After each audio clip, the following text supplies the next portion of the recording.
Thousands of customers remain without power as post-tropical storm Lee begins moving out of the Maritimes.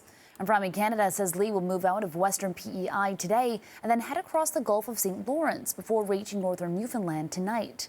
Conditions are beginning to improve in many areas of Nova Scotia and southern New Brunswick, but the region will continue to experience rain, strong winds, and high waves along the Atlantic coast throughout the day.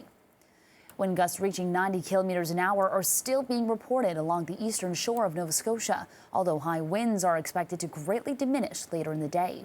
Nova Scotia Power is reporting outages affecting more than 103,000 customers, and nearly 12,000 NB Power customers are in the dark, while 500 Maritime Electric customers are without power in PEI. CTV's Chris Inashkute joins us live now from Nova Scotia with the latest. And Chris, and you said those power outages have been fluctuating over the last few hours.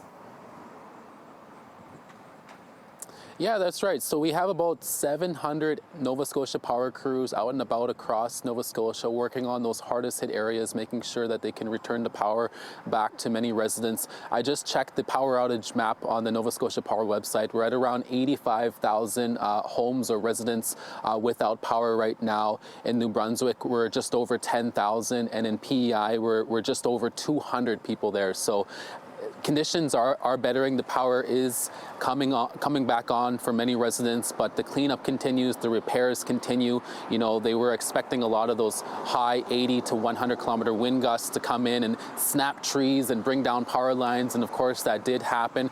So depending on where you're looking on the map here in Nova Scotia, the more condensed, highly populated areas, of course, more people are being impacted with those power outages. And crews are out there. They're going to be out there throughout today and well into the next week here, making sure that they get the power back on as quickly as possible. And we're also getting reports of some flooding in some lower lying homes along the coast. There was washouts from the coastal roadways there. There is some washouts there, and coastal erosion there in some places. It just depends on where you go. You kind of have to look. You know, we were expecting that you know, this was going to be a serious thing, and it was. It did. Lee came and gone and left its mark, and now the cleanup continues. It's not as bad as Fiona, you know, as of last year, 12 months ago, but Lee came and gone and still left its mark. So it's all in the cleanup efforts right now.